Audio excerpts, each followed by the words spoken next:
कि रूस ने 2 बड़े वेपन टेस्ट किए थे जिसके बारे में मैंने आपको बताया था। एक का नाम था बुरेवेस्निक और दूसरे का नाम था पोसाइडन। आपको ध्यान होगा रशिया के द्वारा हाल ही में एक तो ऐसी मिसाइल बनाई गई है जो क्रूज मिसाइल है और अनलिमिटेड किलोमीटर तक उड़ सकती है, क्योंकि उस मिसाइल में ही न्यूक्लियर रिएक्टर लगा दिया है। मतलब मिनी न्यूक्लियर रिएक्टर फ्यूल के लिए न्यूक्लियर फ्यूल यूज किया है, आप ऐसे समझिए।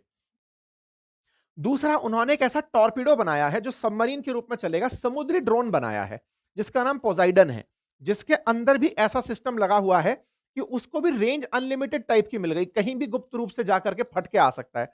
इन दोनों ने वेपन्स की एक नई सीरीज शुरू कर दी है। मतलब अमेरिका की नींदें हराम हो गई कि यार कोई ऐसी मिसाइल कैसे बना सकता है कि चला के छोड़ दी, जब तक लक्ष्य नहीं मिल जाएगा उड़ती रहेगी।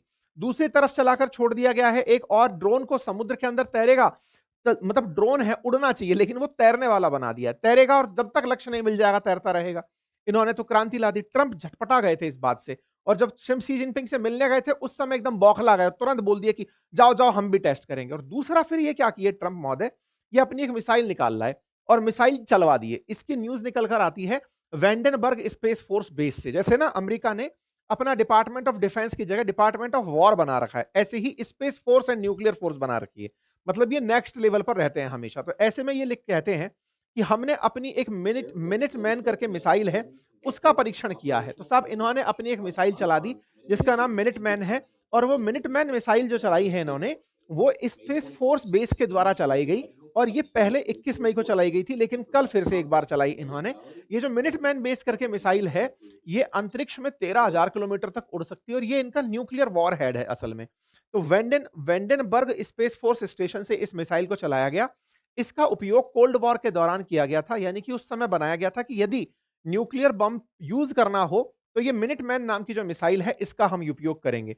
तो यहां पर आप देख सकते हैं, unarmed Minuteman third test launch validate reliability and accuracy ICBM force. इन्होंने एक इंटर कॉन्टिनेंटल बैलिस्टिक मिसाइल चलाई अमेरिका वालों ने, मिनटमैन के नाम से, जो हेडलाइन बन गई। अब ये आईसीबीएम क्या होता है?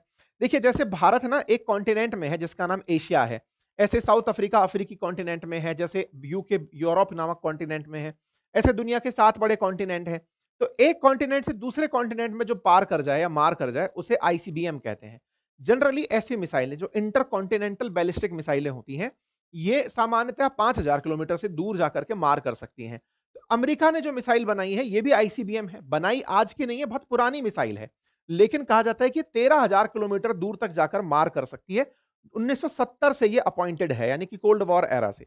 इसका नाम मिनटमैन थर्ड है, और ये अगली बार जब अपडेट होगी तो इसका नाम सेंटिनल होगा, 2030 में करेंगे। लेकिन अभी ये बेस्ट तरीके से यूज की जा सकती है। इन्होंने बस चला के देख लिया इस मिसाइल को कि हाँ भाई वर्किंग है कि नहीं प्रॉपर तरीके से। बढ़िया, इसका इन्होंने वीडियो जारी कर दिया, बता दिया कि ये सबमरीन से चल सकती है, हवा से चल सकती है, जमीन से चल सकती है, और सब तरह से इन्होंने मिसाइल को चला करके दुनिया के सामने बता दिया। कुल मिलाकर के दुनिया को यह बताया कि दुनिया वालों ये मत समझना वो पोसाइडन बना लिए हैं, या फिर वो अपने द्वारा एक बहुत भारी सा नाम था जो बेरूवॉच के था, वो मिसाइल बना लिए तो हमारे पास नहीं है, हमारे पास में मिनटमैन है, हम इसको न्यूक्लियर बम लगाकर चला सकते हैं। अच्छा, न्यूक्लियर बम लगा के चलाना अलग चीज होती है। रूस ने जो प्रयोग किया है वो नेक्स्ट लेवल है। रूस का प्रयोग ये है कि ये जो आग निकल रही है ना, ये आग ही न्यूक्लियर एनर्जी से निकल रही हो। ये लोग क्या बता रहे हैं कि हम इस मिसाइल के टोपे पे, यानी कि उसके वॉर हेड पर न्यूक्लियर बम रख के भेज सकते हैं। वो कोई बहुत बड़ा रॉकेट साइंस नहीं है।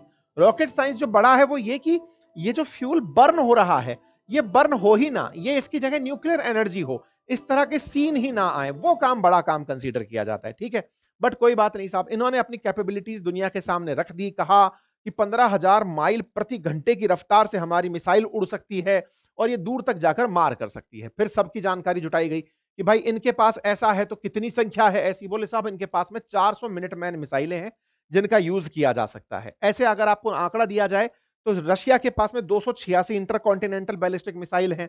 रशिया के पास, ये अमेरिका के पास 405 हैं। ऐसे ही 2025 तक अगर चाइना की बात की जाए तो उसके पास 400 हैं। ऐसे ही नॉर्थ कोरिया के पास में 30 हैं।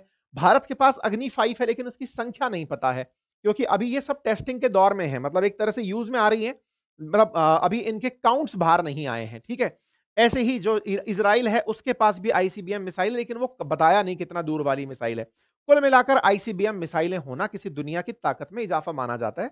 अमेरिका कहता है कि हमारे पास दुनिया की सबसे ज्यादा आईसीबीएम मिसाइलें हैं, टेस्टेड एंड ट्रायल हैं, उनका उपयोग हम कर लेंगे न्यूक्लियर बॉम्ब चलाने में। लेकिन रशिया की तरफ से जो दिमित्री मेदवेदेव हैं, जो पहले भी ट्रंप को चिढ़ाते रहे हैं, वो उनको फिर चिढ़ा दिए कि हाँ, हाँ, आप जानते हैं कि तुम्हारे न्यूक्लियर टेस्ट का मतलब क्या होता है। ख़ैर, कुल मिलाकर पुतिन को एक अच्छा बहाना मिल गया। पुतिन अपनी टीम को बोल दिए कि जाओ अब टेस्टिंग की साइट ढूँढो। कुल मिलाकर ये दोनों लोग फिर से न्यूक्लियर टेस्ट खेलेंगे। दुनिया का 85% न्यूक्लियर असला इन 2 देशों के पास है, लेकिन फिर से ये खेला खेलेंगे। ऐसे में हम क्या करेंगे?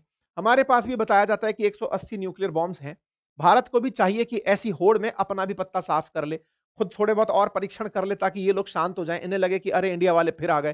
कुल मिलाकर इंडिया को भी अपने परीक्षणों को दम देना चाहिए। हालाँकि भारत न्यूक्लियर बम ना चलाने की प्रेरणा देता है कि हम न्यूक्लियर बम पहले कभी नहीं चलाएँगे, लेकिन परीक्षण से किसने रोका है? हमें कर लेना चाहिए। बाकी हमारे पास भी अपने आर्सेनल्स तैयार हैं और ज़्यादा मजबूती से जब होड़ पूरी दुनिया में मची हो, भारत को अपना ख़्याल रखना चाहिए।